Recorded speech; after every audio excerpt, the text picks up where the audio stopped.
بسم اللہ الرحمن الرحیم۔ السلام علیکم ورحمۃ اللہ وبرکاتہ۔ الحمد للہ الذی لم یزل ولا یزال حیا قیوما سمیعا قدیرا بصیرا، والصلاة والسلام علی خاتم النبیین محمد وآلہ وصحبہ اجمعین، اما بعد۔ حاضرین و ناظرین، یہ درس نمبر 808 ہے، 808، اور سورہ توبہ کی آج 2 آیتوں کی تلاوت اور تشریح کی جائے گی، آیت نمبر 86 اور 87، 86 اینڈ 87۔ چلیے سب سے پہلے ان 2 آیتوں کی تلاوت کرتے ہیں، لفظی ترجمے اور ترجمے کے بعد تشریح کرتے ہیں۔ اعوذ باللہ من الشیطان الرجیم، بسم اللہ الرحمن الرحیم۔ وَإِذَا أُنزِلَتْ سُورَةٌ أَنْ آمِنُوا بِاللَّهِ وَجَاهِدُوا مَعَ رَسُولِهِ اسْتَأْذَنَكَ أُولُو الطَّوْلِ مِنْهُمْ وقالوا ذرنا نكن مع القاعدين رضوا بأن يكونوا مع الخوالف وطبع على قلوبهم فهم لا يفقهون۔ لفظی ترجمہ یہ ہے، وَإِذَا، اور جب انزلت نازل کی جاتی ہے سورتن کوئی سورت، ان کہ آمینو تم ایمان لاؤ، باللہ اللہ کے ساتھ، وجاہدو اور جہاد کرو، مع رسولہ اس کے رسول کے ساتھ مل کر، استاذنک تو اجازت مانگتے ہیں آپ سے، اولو الطول اصحاب حیثیت منہم ان میں سے، وقالو اور وہ کہتے ہیں، ذرنا ہمیں چھوڑ دیجئے، نکن ہم ہو جائیں، مع القاعدین بیٹھنے والوں کے ساتھ، رضو وہ راضی ہو گئے، بیان اس بات پر کہ یکون وہ ہو جائے، مع الخوالف پیچھے رہنے والی عورتوں کے ساتھ، وطبع اور مہر لگا دی گئی، علی قلوبہم ان کے دلوں پر، فہم لا یفقہون لہذا وہ سمجھتے نہیں ہیں۔ ترجمہ یوں ہے، اور جب کوئی صورت نازل ہوتی ہے تو اللہ نازل ہوتی ہے کہ اللہ پر ایمان لاؤ اور اس کے رسول کے ساتھ ہو کر لڑائی کرو، تو جو ان میں دولت مند ہیں وہ تم سے اجازت طلب کرتے ہیں اور کہتے ہیں کہ ہمیں تو رہنے ہی دیجئے، کہ جو لوگ گھروں میں رہیں گے ہم بھی ان کے ساتھ رہیں گے۔ یہ اس بات سے خوش ہیں کہ عورتوں کے ساتھ جو پیچھے رہ جاتی ہیں، گھروں میں بیٹھ رہے ہیں، ان کے دلوں پر مہر لگا دی گئی ہے، یہ تو سمجھتے ہی نہیں ہیں۔ ان 2 آیتوں میں 7 باتیں بتلائی گئی ہیں۔ پہلی بات،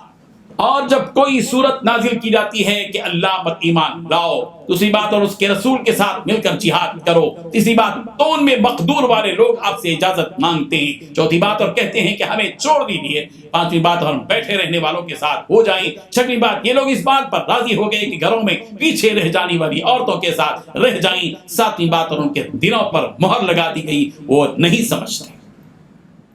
بزرگان محترم، جہاد سے متعلق منافقوں کے ہیلے بہانے اور جھوٹے عذر اور ان کی طرح طرح کی شرارتیں بیان کی جا رہی ہیں، اور منافقوں کی ایک اہم بات اس آیت میں یہ بیان کی جا رہی ہے کہ جب کوئی ایسی آیت نازل ہوتی ہے جس میں انہیں اللہ پر ایمان لانے کا حکم دیا جاتا ہے اور اپنے رسول کے ساتھ جہاد کرنے کا حکم دیا جاتا ہے، تو ان میں جو قدرت و طاقت رکھنے والے لوگ ہیں وہ آپ سے اس بات کی اجازت چاہتے ہیں کہ وہ عورتوں، بچوں، معذوروں اور کمزوروں کے ساتھ اپنے گھروں میں بیٹھ جائیں۔ منافقوں کی بزدلی، کم ہمتی اور پست ہمتی کی دلیل تھی کہ وہ جہاد جیسے اہم ترین فریضے سے کنارہ کشی اختیار کرتے تھے۔ یہ بے غیرت منافق ایسے ہیں کہ بہادروں میں شامل اور شمار ہونے کے لیے ہرگز تیار نہیں ہیں، اور عورتوں کی طرح چوڑیاں پہن کر گھروں میں بیٹھنے کے لیے 100% تیار ہیں۔ ایسے منافقوں کے دلوں پر مہر لگا دی گئی ہے جس کی وجہ سے انہیں اپنا نفع اور نقصان کچھ بھی سمجھ میں نہیں آ رہا۔ یہاں وَإِذَا أُنزِلَتْ سُورَةٌ کہا گیا، ضروری نہیں کہ پوری سورت نازل ہو تو ہی منافقین کا اس طرح کا رویہ رہتا ہے۔ سورت سے مراد مکمل سورت یا اس کا بعض حصہ ہے، جس طرح قرآن مجید کی کسی ایک سورت کو بھی قرآن مجید ہی کہا جاتا ہے اور مکمل قرآن کو بھی قرآن ہی تصور کیا جاتا ہے۔ سورہ محمد کی آیت نمبر 20 میں بھی قرآن مجید کو کی کسی سورت کے نزول کے وقت ہونے والے تلخ رویے کا تذکرہ بھی موجود ہے۔ وَيَقُولُ الَّذِينَ آمَنُوا لَوْلَا نُزِّلَتْ سُورَةٌ فَإِذَا أُنزِلَتْ سُورَةٌ مُحْكَمَةٌ وذكر فيها القتال رأيت الذين في قلوبهم مرض ينظرون إليك نظر المغشي عليه من الموت فأولى لهم طاعة وقول معروف۔ اور جو لوگ ایمان لائے وہ کہتے ہیں کوئی سورت کیوں نازل نہیں کی گئی، پھر جب کوئی صاف مطلب والی سورت نازل کی جاتی ہے اور اس میں قتال کا ذکر کیا جاتا ہے تو آپ دیکھتے ہیں کہ جن لوگوں کے دلوں میں بیماری ہے وہ آپ کی طرف اس طرح دیکھتے ہیں جیسے اس شخص کی نظر ہوتی ہے جس پر موت کی بے ہوشی طاری ہو۔ بس بہت بہتر تھا ان کے لیے فرمان کا بجا لانا اور اچھی بات کا کہنا، جہاد کرنے اور رسول رحمت صلی اللہ علیہ وسلم کے ساتھ جہاد میں نکلنے سے باز آنے کے نتیجے میں ان کے دل علم اور ہدایت کے نور نور سے غافل ہیں اور ہدایت کے نور کو قبول کرنے کے وہ قابل نہیں رہے ہیں، بس وہ ناسمجھ ہو گئے۔ ان کی یہ سمجھ ختم کر دی گئی کہ وہ یہ فیصلہ لے سکیں کہ ان کے لیے کس چیز میں بھلائی ہے کہ وہ کام کر سکیں اور کس چیز میں برائی ہے کہ اس سے وہ بچ سکیں۔ یہ بدنصیب اور بدبخت منافق جہاد سے متعلق اللہ تعالیٰ کے حکم کی حکمت اور اس کے راز و رموز کو پانے سے بالکل محروم ہے۔ اللہم احفظنا من النفاق، اللہ ہم سب کو اس نفاق سے بچا دے۔